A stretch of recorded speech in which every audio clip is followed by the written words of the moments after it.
आइए मेरे प्यारे भाई बहनों, अपनी आंखें बंद करें और प्रार्थना करें। स्वर्गीय आसमानी बाप, आज मुकुट के बारे सीखने जा रहे हैं और खुदाबंद आज मुकुट के बारे में बोलने जा रहे हैं। खुदाबंद हमारे होठों को छू, हमारे दिलों को छू और हमारे होठों से जो भी वचन निकले खुदाबंद तेरे नाम की महिमा के लिए हो खुदाबंद, और सुनने वाले भाई बहनों के जीवन पर खुदाबंद तेरा वचन राज्य करे।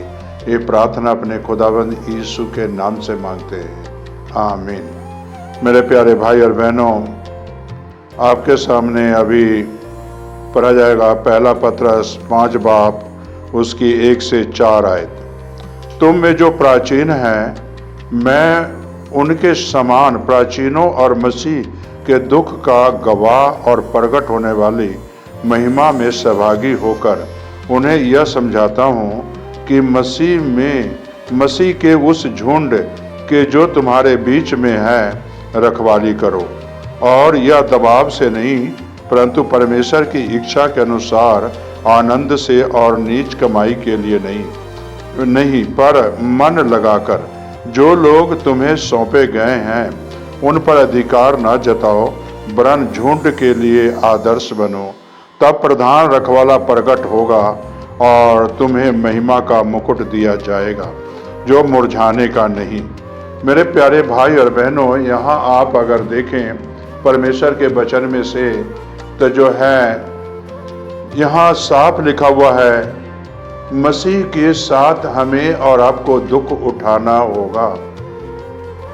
और जब मसीह के साथ दुख उठाएंगे तब मेरे प्यारे भाई बहनों, परमेश्वर आप उन दुखों में सहभागी होंगे। जिस तरह प्रभु के चेले दुख उठाते थे, परेशानी उठाते थे, और परेशानी किस लिए? वचन सुनाते थे, प्रभु का कार्य करते थे, यीशु का काम करते थे, और लोगों ने उसे मारते भी थे, जेल में डालते भी थे, और उनकी जीवन सुखमय नहीं बल्कि दुखमय भरी हुई थी। लेकिन वो इतना जानते थे कि से परमेश्वर जो है एक दिन मेरे सर पर मुकुट रखेगा, और इसीलिए मेरे प्यारे भाई बहनों, महिमा का मुकुट जो है एक दिन हमें मिलेगा। चेले ये समझते थे। आज मेरे प्यारे भाई बहनों, आपको भी ये बातें समझना जरूरी है। से प्रभु यीशु मसीह में जब आप चलते हैं, प्रभु यीशु मसीह के वचन के मुताबिक जीवन गुजारते हैं, तो आपको दुख उठाना ही पड़ेगा, परेशानी उठाना ही पड़ेगा, मुसीबत उठाना ही पड़ेगा, तंगी तकलीफ उठाना ही पड़ेगा, और तब आप उस राज्य में प्रवेश करेंगे जो परम प्रधान का रखवाला प्रकट होगा। तब उसके सामने में आप जाओगे। मसीह के साथ दुख उठाना होगा।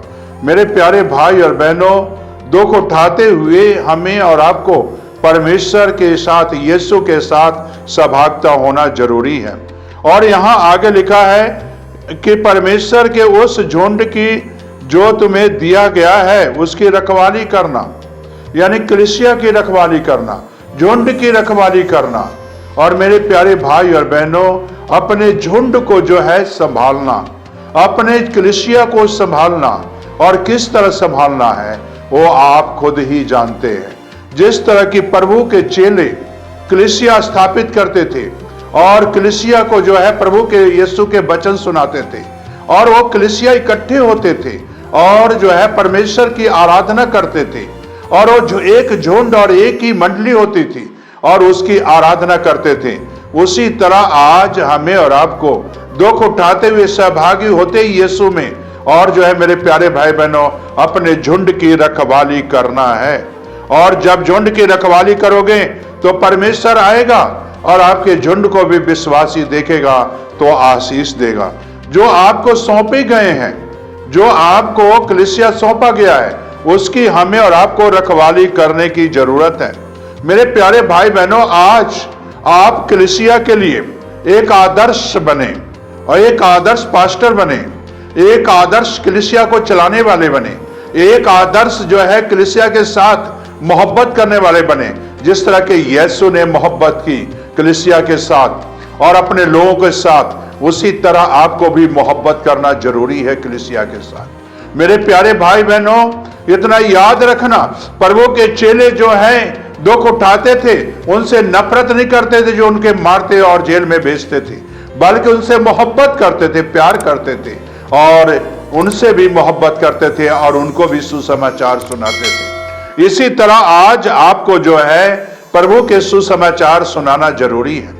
और मेरे प्यारे भाई बहनों, तब आपको महिमा का मुकुट दिया जाएगा जो मुरझाने वाला नहीं है। वो मुरझाता नहीं है मुकुट जो यीशु देगा, वो आज देगा कल उतारेगा नहीं, आपके सर पर सदा सदा तक रहेगा। जब प्रधान रखवाला प्रकट होगा तो तुम्हें महिमा का मुकुट दिया जाएगा जो मुरझाने का नहीं। मेरे प्यारे भाई बहनों, क्या आपके सर पर आज ये मुकुट है?